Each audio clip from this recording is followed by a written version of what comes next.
hasil yang pertama. Ya Allahku, ingatlah kepadaku mengikuti kata-Mu.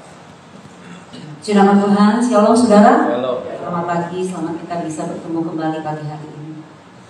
Saudara, kita akan memasuki Nehemia pasal yang terakhir, yaitu pasal 11. Puji nama Tuhan ya saudara, besok kita akan mulai dalam kitab yang baru, yaitu kitab Ester. Saudara, jika seseorang telah berhasil mencapai puncak keberhasilannya, tantangan yang paling berat adalah bagaimana orang tersebut bisa menjaga konsistensi integritas dirinya di tengah-tengah kesuksesan yang dia raih.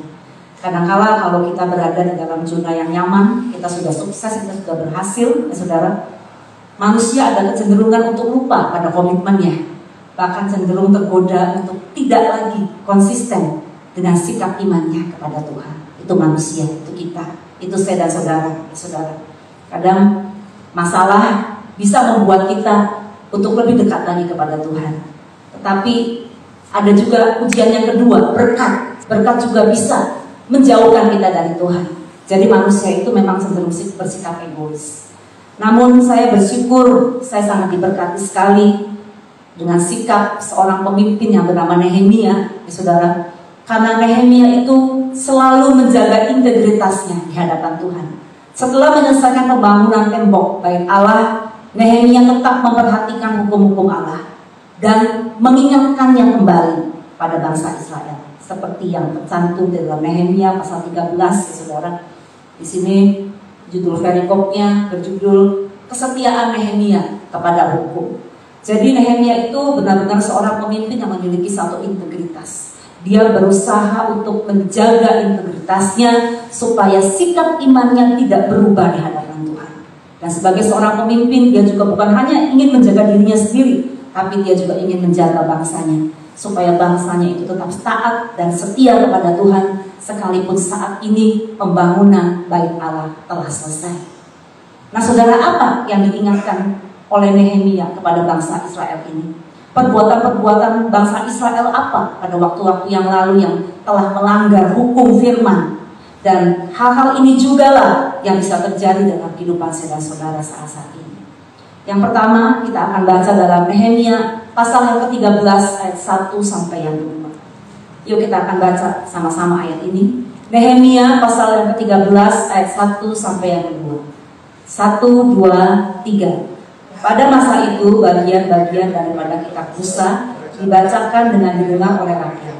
Didapati tertulis dalam kitab itu bahwa orang Amon dan orang Moab tidak boleh masuk jemaah Allah untuk selamanya, karena mereka tidak menyongsong orang Israel dengan roti dan air, malah mengupah Bileam melawan orang Israel supaya dikutukinya. Tetapi Allah kami mengubah kutuk itu menjadi berkat. Jadi dosa apa yang diingatkan oleh Nehemia supaya bangsa Israel tidak berbuat lagi di masa yang akan datang?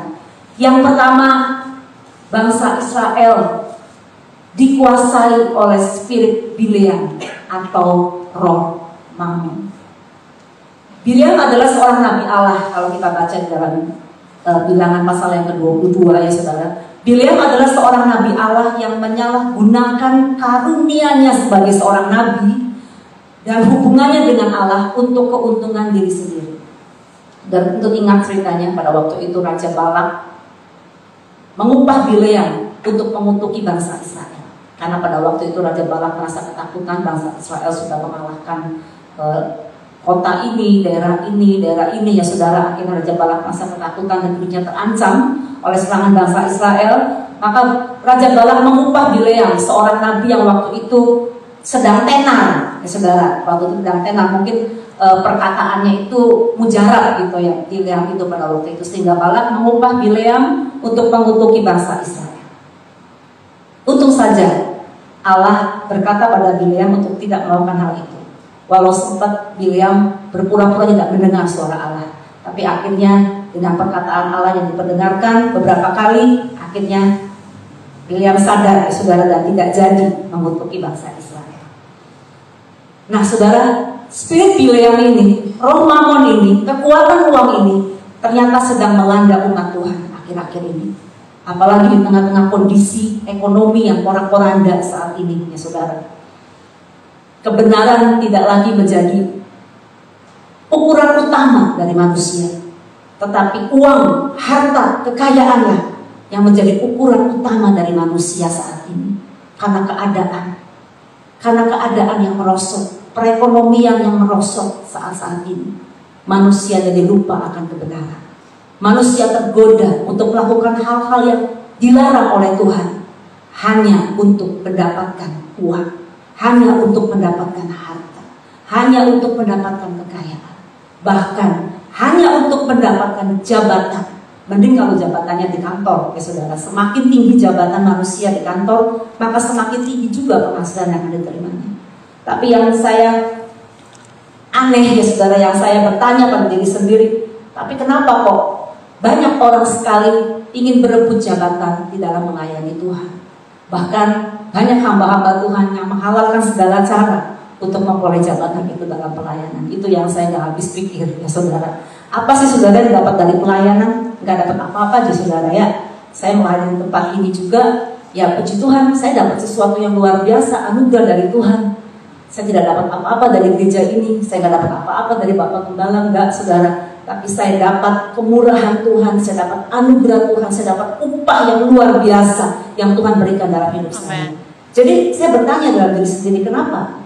Kok banyak sekali hamba-hamba Tuhan yang gila akan jabatan? Ya saudara, ya banyak sekali mereka sampai menusuk dari belakang, mereka sampai ya banyak sekali perselisihan, pertengkaran, mungkin banyak sekali cara-cara yang licik gitu yang diadakan untuk bagaimana mereka sampai dapat memperoleh jabatan itu. Itu yang saya nggak habis pikir. Kalau jabatan di dunia sih mending saudara, makin tinggi semakin tinggi, jadi pemimpin, jadi kepala cabang, jadi manajer, gajinya semakin gede. Tapi untuk pelayanan apa yang kita dapatkan, ya saudara? Kita hanya dapat upah dari Tuhan, nggak lebih dari itu. Nah saudara, oleh sebab itu firman Tuhan mengingatkan kepada kita, biarlah spirit biar ini, kekuatan mamon ini, jangan sampai menguasai kita sebagai orang-orang percaya. 1 Timotius 6 ayat 10 berkata, karena akar segala kejahatan ialah cinta uang, sebab oleh memburu uanglah beberapa orang telah menyimpang dari iman dan menyiksa dirinya dengan berbagai-bagai duka. Firman Tuhan sudah mengingatkan kepada kita bahwa pada akhir zaman ini manusia akan mencintai uang dan mencintai dirinya sendiri. Banyak orang percaya saudara, seperti tadi saya katakan, kehidupan manusia itu diuji oleh dua hal, yaitu ketika kita mendapatkan masalah dan ketika kita mendapatkan berkat.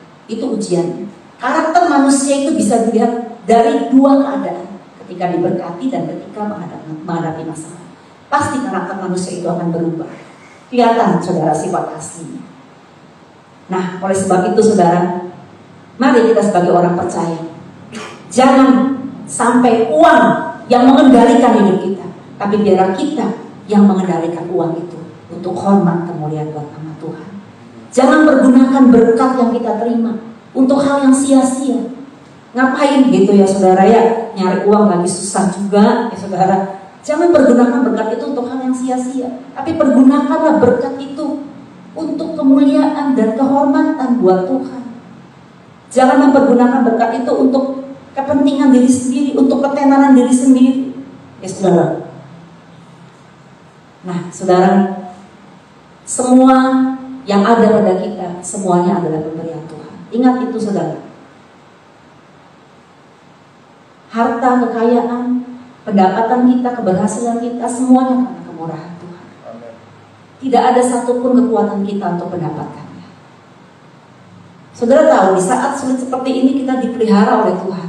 Itu bukan karena kekuatan saya, itu bukan karena kekuatan saudara, tapi itu semua karena kepercayaan yang Tuhan berikan buat kita. Oleh sebab itu saudara, pergunakan apa yang ada pada kita.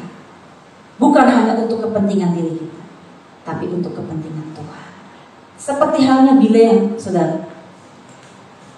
Bileam pada waktu itu pengen ya saudara nurutin firman Tuhan, tetapi setelah ditawarin upah, ya saudara, ditawarin persembahan oleh Raja Balak, banyak mungkin jumlahnya saudara.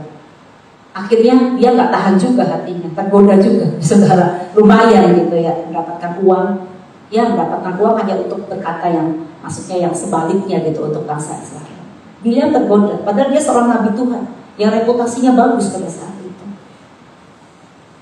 Jadi ternyata kekuatan uang itu tidak hanya melanda orang-orang percaya yang biasa atau jemaat Tuhan yang biasa, tapi banyak hamba-hamba Tuhan yang dipakai oleh Tuhan karena kekuatan uang, karena kekuatan mamon, diperdaya pikirannya, hatinya, sehingga menyuarakan hati itu, bukan menyuarakan hati Tuhan, tapi menyuarakan hatinya sendiri.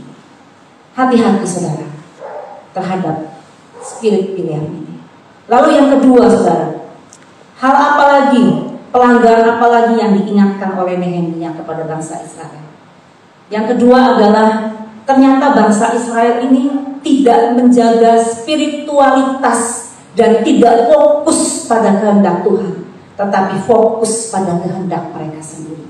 Yuk kita akan lihat bersama-sama dalam Nehemia 13 ayat 4 sampai 13. Nehemia 4 ayat 4 sampai 3, Nehemia 13 ayat 4 sampai 13, saudara. Kita nggak usah baca ayat ini semua, tapi di sini diceritakan bahwa pada masa itu ada imam yang bernama Eliasib yang diangkat untuk mengawasi bilik-bilik rumah Allah. Dan ternyata Imam Eliasib ini memiliki hubungan yang erat dengan Tobia. Siapa Tobia itu saudara? Di dalam Nehemia 2 ayat yang ke-10, kita mundur sedikit ya saudara. Nehemia 2 ayat yang ke-10, saya akan bacakan untuk mengenal siapa Tobia ini. Ketika Sanballat orang Horon dan Tobia orang Amon, pelayan itu mendengar hal itu, mereka sangat kesal karena ada orang yang datang mengusahakan kesejahteraan orang Israel. Ternyata Tobia ini ya saudara ya merasa kesal kepada Nehemia karena Nehemia itu datang jauh-jauh untuk membangun kembali bangsanya, untuk membangun kembali bait Allah. Dan Tobia merasa kesal karena apa? Karena ada orang yang datang untuk mengusahakan kesejahteraan orang Israel. Ini adalah salah satu kejahatan dari Tobia. Sehingga Nehemia sangat marah kepada Eliasib. Kenapa? Karena Eliasib ternyata menjalin hubungan yang erat dengan Tobia. Tobia ini sampai dikasih tempat khusus di bait Allah ya saudara oleh Eliasib. Eliasib ini mengutamakan Tobia, padahal Tobia ini seseorang yang jahat di mata Tuhan. Tobia ini adalah seseorang yang tidak mendukung kepentingannya Tuhan, tapi mendukung kepentingannya sendiri. Tapi ternyata Imam Eliasib ini mengutamakan Tobia, merangkul Tobia, bahkan menyediakan tempat di bait Allah untuk Tobia. Sehingga Nehemia menyuarakan hati Tuhan bahwa Tuhan marah kepada Imam Eliasib. Sikap seperti inilah saudara yang kadang kita miliki di dalam kehidupan kita sebagai anak-anak Tuhan. Kita tidak bisa menjaga spiritualitas iman kita, kerohanian kita kepada Tuhan. Kita tidak bisa fokus kepada kehendak Tuhan, tapi kita fokusnya hanya pada kehendak sendiri. Apa sih haknya Tobia untuk kesal kepada Nehemia saudara ketika dia membangun bait Allah? Apa haknya? Dia bukan Tuhan ya saudara, tapi kenapa dia kesal? Itu kan pekerjaan Tuhan, itu kan proyeknya Tuhan, itu kan rencananya Tuhan. Tetapi kenapa Tobia kesal kepada Nehemia? Ada orang yang mengusahakan kesejahteraan bangsa Israel, ada orang yang mau membangun bait Allah, yang mau membangun bangsanya, tapi Tobia merasa kesal. Itu yang firman Tuhan mau ingatkan pada setiap kita. Prinsip boleh berbeda, saudara. Sebagai pelayan Tuhan di tempat ini, banyak sekali prinsip, banyak sekali proyek-proyek pekerjaan Tuhan kadang-kadang di tempat ini yang tidak sesuai dengan yang menjadi baunya saya, ya saudara, yang menjadi pendapatnya saya. Prinsip saya kadang-kadang berbeda dengan teman-teman saya sepelayanan satu jabatan di tempat ini. Berbeda pendapat, ya saudara. Tapi sekali lagi, apapun yang menjadi proyek pekerjaan Tuhan, apapun yang ditaruh oleh Tuhan kepada pikiran seseorang untuk melakukan pelayanan di tempat ini, itu berarti adalah sesuai dengan kehendak Tuhan. Dan kita tidak boleh marah. Apalagi kita berusaha untuk menjatuhkan proyek pekerjaan Tuhan itu. Tapi kita harus mendukung apapun yang menjadi rencana Tuhan, apapun yang menjadi proyek pekerjaan Tuhan di tempat ini. Kita harus mendukung, ya saudara. Sekalipun kita tidak setuju, tetapi kalau proyek itu boleh berjalan, kalau proyek itu boleh disetujui oleh banyak orang, berarti itu kehendak Tuhan. Walaupun kita sendiri tidak setuju, tapi kita harus mendukung. Saya demikian, saudara. Banyak sekali hal-hal, banyak sekali proyek-proyek yang mungkin saya kurang sreg gitu ya saudara. Tetapi saya tetap berjuang untuk mendukung semaksimal mungkin, karena saya tahu setiap pekerjaan Tuhan yang ada di tempat ini itu pasti sesuai dengan kehendaknya kalau boleh terjadi. Kita nggak boleh sampai karena kita nggak setuju ya saudara, lalu kita menjatuhkan, lalu kita mungkin ngompor-ngomporin orang lain untuk tidak lagi mendukung proyek itu, atau bagaimana ya saudara, seperti halnya dengan Tobia. Tobia termasuk keturunan yang dikutuk oleh Tuhan. Ingat saudara, dikutuk oleh Tuhan. Karena apa? Karena Tobia dan Sanbalat ini berusaha memberontak apa yang menjadi rencananya Tuhan. Dia fokusnya kepada kepentingan diri sendiri, kehendak diri sendiri. Maunya saya begini, maunya saya seperti ini. Terserah, saya nggak peduli maunya Tuhan seperti apa. Dosa bangsa Israel adalah mereka tidak bisa menjaga spiritualitas iman mereka kepada Tuhan, sehingga mereka tidak lagi fokus kepada kehendak Tuhan, tapi fokus kepada kehendaknya sendiri. Dan dosa bangsa Israel ini semakin bertambah besar lagi ketika di dalam ayat 8-11 dikatakan bahwa orang-orang Lewi tidak dipelihara lagi oleh umat-umat Tuhan, sehingga banyak orang-orang Lewi yang enggak dapat penghidupan. Jadi mereka meninggalkan panggilan mereka dan bekerja di ladang lagi. Jadi keadaannya waktu itu bangsa Israel itu porak-poranda, saudara. Mereka lebih mengutamakan pemimpin-pemimpin politik daripada hamba-hamba Tuhan pada waktu itu. Sehingga Nehemia mengingatkan kepada bangsa Israel, jangan seperti itu, jaga spiritualitasmu. Jangan fokus kepada kehendakmu sendiri, tapi fokus kepada Tuhan. Nah saudara, pertanyaan pada pagi hari ini buat saudara-saudara, apakah kita sudah mengutamakan Tuhan di atas segalanya? Apakah Tuhan itu menjadi prioritas utama dalam hidup kita? Ataukah mungkin sesuatu yang menjadi prioritas utama dalam hidup kita? Jangan sampai ya saudara, karena pekerjaan, karena hobi kita, atau mungkin juga karena seseorang yang berjasa kepada kita sampai bisa meninggalkan Tuhan. Kita nggak lagi fokus sama Tuhan, tapi kita fokus kepada kepentingan kita sendiri. Fokus kita harus kepada Tuhan, sehingga dalam melakukan pekerjaannya, ketika ada manusia yang mengecewakan kita tidak akan pernah kecewa. Kita nggak akan pernah meninggalkan Tuhan. Oh, kalau fokus sama manusia banyak kecewanya, saudara. Ya, manusia itu gak sempurna. Jangan saudara kira orang yang tinggi rohaninya, orang yang pintar berkhotbah, orang yang melayaninya jago, tapi tidak pernah mengecewakan. Banyak sekali saudara, banyak sekali tantangan di dalam pelayanan. Banyak sekali orang bisa mengecewakan kita. Tetapi kalau fokus kita kepada Tuhan, sekalipun manusia mengecewakan kita akan tetap ada untuk melakukan pekerjaannya dengan setia. Amin saudara. Puji Tuhan. Lalu kita masuk dalam poin yang ketiga. Hal apa lagi yang diingatkan oleh Nehemia kepada bangsa Israel? Nehemia 13 ayat 15 sampai yang ke-22. Kita nggak usah baca ayat ini. Yaitu bangsa Israel tidak mengkuduskan hari Sabat. Dosa bangsa Israel pada waktu itu karena mereka berdagang dan melakukan pekerjaannya pada hari Sabat. Dan ini juga sering terjadi buat kita, saudara. Saya ingat beberapa tahun yang lalu, udah lama saudara, puluhan tahun yang lalu ya saudara. Saya tuh kalau buka showroom hari Minggu, banyak tamunya yang datang saudara. Dan kadang-kadang juga ada yang jadi kalau hari Minggu. Makanya saya bilang sama suami saya, udahlah hari Minggu buka aja gitu ya saudara. Tetapi ternyata ketika Tuhan berbicara berkali-kali, ketika hari Minggu itu buka, saudara, ketika pasnya jam ke gereja, karena waktu itu ibadah kan sore, ya saudara, ibadah kan sore. Ada aja gitu transaksi, ada aja tamu yang datang saya meladeni, dan akhirnya beberapa kali sampai nggak ke gereja.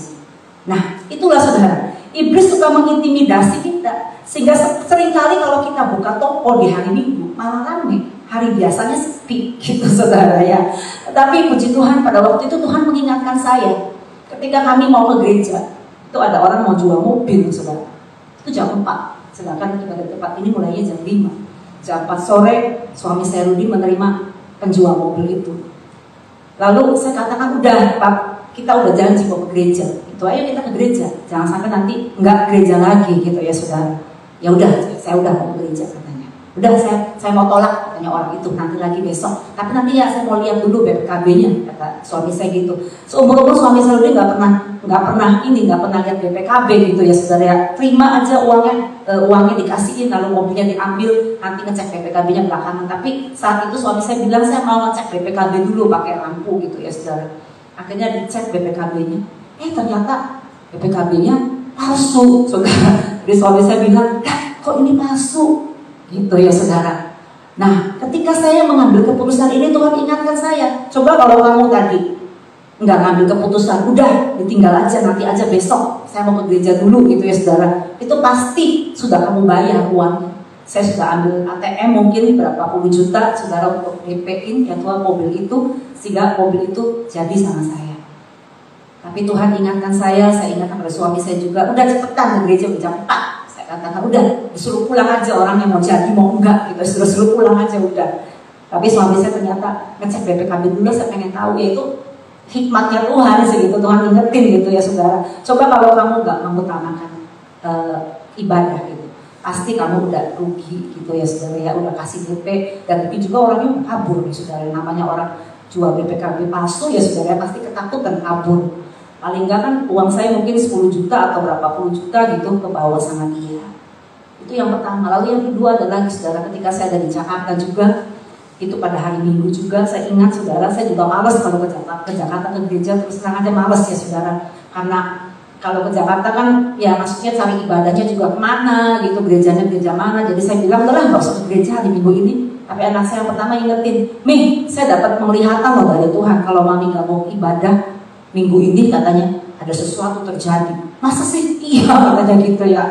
Jadi akhirnya udah kami sekeluarga beribadah kepada gereja gitu, maksudnya di Jakarta. Dan setelah pulang dari gereja kami berencana untuk pergi ke Anyer, bolak-balik gitu ya saudara, karena di Jakarta ke Anyer kan dekat, cuma 1,5 jam kurang lebih lewat tol. Akhirnya kami berempat pergi ke Anyer naik mobil saudara, lalu akhirnya ketika kami pulang sore harinya di tol saudara, itu tiba-tiba ada mobil bannya meledak, sampai kaget saudara, dikirain bom gitu ya saudara, yang bakal meledak langsung mepet mobil kami. Tapi ternyata nggak tahu kenapa nggak kena gitu saudara, pas berhenti di depan mobil kami, meledak ngeguling, pas berhenti di depan mobil kami, sampai suami saya rem mendadak gitu ya saudara. Nah di situ Tuhan ingatkan saya, coba kalau tadi pagi kamu gak beribadah, mungkin kamu akan mengalami kecelakaan hari ini gitu ya saudara. Jadi sejak saat itu saya usahakan dimanapun saya berada pada hari Minggu, saya berusaha beribadah. Kalaupun saya pergi bersama dengan teman-teman saya, kami selalu beribadah di hotel. Kami selalu berdoa, membaca firman, ada juga yang kesaksian ya saudara. Kami selalu mengutamakan untuk beribadah di hotel.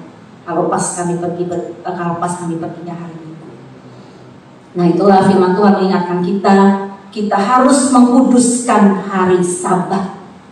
Jadi bukan berarti kita nggak boleh ngapa-ngapain sih, enggak saudara. Tapi maksudnya mengkuduskan, mengkhususkan hari Sabat itu, mengutamakan hari Sabat itu untuk beribadah kepada Tuhan. Lalu poin yang keempat saudara, yang terakhir, Nehemia juga mengingatkan kepada bangsa Israel bahwa bangsa Israel itu telah melakukan dosa, melakukan perkawinan campur, yang seperti saya sudah bawakan pada khotbah yang lalu ya saudara. Dosa bangsa Israel adalah kawin campur. Saudara, kalau anak kita atau cucu kita mungkin memiliki pasangan yang tidak seiman, sebenarnya sih enggak dosa, saudara, enggak berdosa, belum berdosa. Ketika mereka menikah, enggak berdosa. Tetapi yang jadi berdosanya saudara, ketika mereka menjalani perkawinan dan ternyata pasangan yang tidak seiman itu mempengaruhi orang percaya tersebut, sehingga orang percaya tersebut tidak lagi percaya kepada Tuhan dan meninggalkan Tuhan. Nah, disitulah awal dosa itu terjadi. Nah, oleh sebab itu, sebisa mungkin saudara kita sebagai orang tua, kita dapat memilihkan pasangan yang seiman buat anak-anak kita.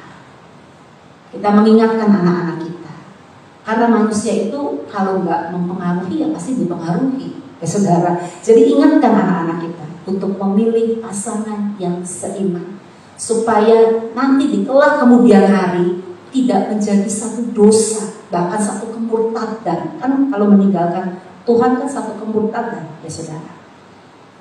Kita harus ingatkan anak-anak kita.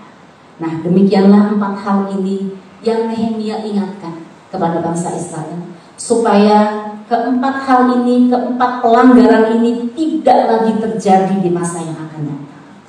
Nehemia adalah seorang pemimpin yang luar biasa. Nehemia memulai pembangunan Bait Allah, memulai kebangunan rohani dalam bangsa Israel dengan doa. Mengerjakan sesuatu ketika pembangunan itu juga dengan doa. Dan pada pasal yang ke-13, pasal yang terakhir dari kitab Nehemia ini, Nehemia ini juga mengakhirinya dengan doa.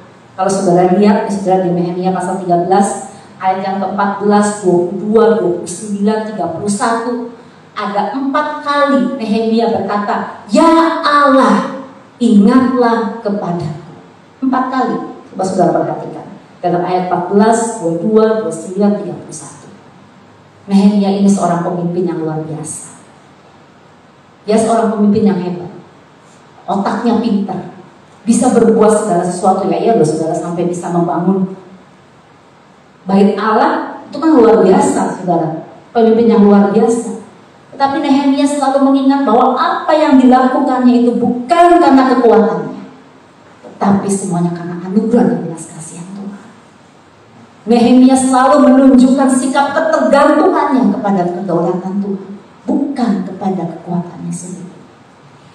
Saudara, sebagai orang percaya, tidak ada cara lain untuk menjaga hidup kita tetap berintegritas kepada Tuhan, selain kita tetap bergantung sepenuhnya kepada Allah dan tetap berdoa kepadanya, seperti yang dilakukan oleh Nehemia. Kita bisa menjaga hidup kita untuk tetap berintegritas kepada Tuhan kalau kita mau tetap berdoa, berseru kepada Tuhan, memohon belas kasihan Tuhan untuk menopang kita, menguatkan kita, agar kita tetap setia kepadanya. Karena kalau Tuhan tidak memberikan kekuatan kepada kita, banyak sekali ancaman, banyak sekali tantangan yang kita hadapi saat ini, saudara. Banyak sekali godaan yang berusaha menjauhkan kita dari Tuhan. Tapi Nehemia sebagai seorang pemimpin sadar bahwa untuk menjaga integritas imannya kepada Tuhan, dia harus berdoa, berseru kepada Tuhan, dan selalu menetapkan hukum-hukum Allah, menempatkan hukum-hukum Allah di atas hidupnya, mengutamakan, memprioritaskan hukum-hukum Tuhan di atas segalanya. Mari saudara, dengan berakhirnya kitab Nehemia ini, kita juga mau menjaga kualitas kita sebagai orang-orang percaya di hadapan Tuhan. Walaupun kita mungkin bukan sebagai pemimpin, tetapi kita adalah bait-baitnya Allah yang kudus. Kita dipercaya oleh Tuhan untuk kita memiliki satu bait Allah yang setia dan taat kepada Tuhan. Kita harus bisa menjaganya, seperti halnya Nehemia ini. Dia seorang pemimpin bangsa Israel yang begitu luar biasa. Puji nama Tuhan, saudara. Sekian pemberitaan firman Tuhan pada pagi hari ini. Saya percaya apapun yang diperkatakan, diperdengarkan oleh firman Tuhan, semuanya menjadi berkat buat kita semua. Amin. Amin.